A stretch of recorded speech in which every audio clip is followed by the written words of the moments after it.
Prime Minister Modi and Finance Minister Arun Jaitley's government presented their fourth budget. And for 93 days now, there has been this debate in the country on whether the demonetization that was unleashed on the 8th of November, whether that reconstructed India's economy or wrecked India's economy.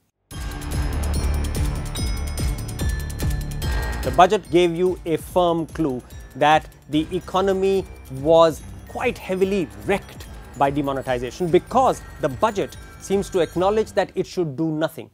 If the patient is critically ill, then the best thing to do is to allow time to heal that patient. There was another sort of irony in the budget. Remember, the budget is based on cut-off date of October 31.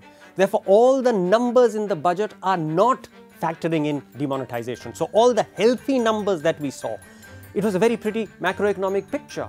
You've got a fiscal deficit which is at 3.2, you've got a revenue deficit which is under 2%, you've got a government which is saying that it will borrow 50,000 crore rupees less. That's very, very healthy for the bond markets and for private sector investment. But remember, this is a pretty picture which is pre-demonetization. But you know what the best thing about this budget was?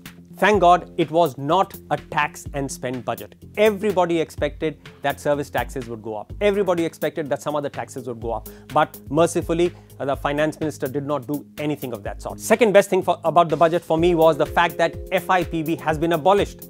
I am all for abolishing all these artificial constraints and government processes. Of course, the other good thing in the budget was the fact that the government said that it would list a large number of unlisted public sector companies. Now, ideally, the best thing would be if these public sector companies are privatized. But since that is politically something that is out of the book, the second best thing is to get them listed, because they then come under public scrutiny, handle things much more transparently, they have to make many more disclosures, be under shareholder pressure to perform. There's also the fact that the government said that they will step up infrastructure funding. Now, this is a good and a bad measure, because in my book, the outcomes of these additional public spending are very, very nebulous. You can never pin it down. You can never find out what the productivity was. If this additional 50,000-60,000 crore rupees that has been put on additional infrastructure investment, if that was actually put towards recapitalizing public sector banks whose balance sheets are in very bad shape, if that had happened, that would have had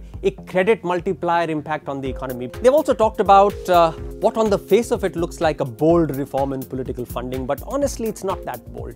Bringing anonymous thresholds down from 20,000 to 2,000, well, that only means that you have to do 10 times more work to be corrupt, and people can do it in India. Would have been wonderful had they said that political parties are now going to be audited, mandatory audits and RTI. Didn't happen. But the bearer bond, the political bearer bond that they've come up with is a smart idea. Of course, the biggest thing that they missed in the budget was the promise to cut corporate taxes. They have been cut for the small scale sector, for companies with turnovers up to 50 crore rupees. But you know, if they had said that we are reducing corporate tax rates to 25%, even to 20%, I would say even 20%, but remove all exemptions, with that one single stroke, this budget would have catapulted from being a safe, cautious and positive budget into becoming a dream budget. Net, in conclusion, I would say we should thank Prime Minister Modi and thank Finance Minister Jaitley for acknowledging that demonetization was a big negative, created a lot of distress. Therefore, the best way to allow the patient to now heal is to leave that patient alone. Do not do any further damage or tinkering.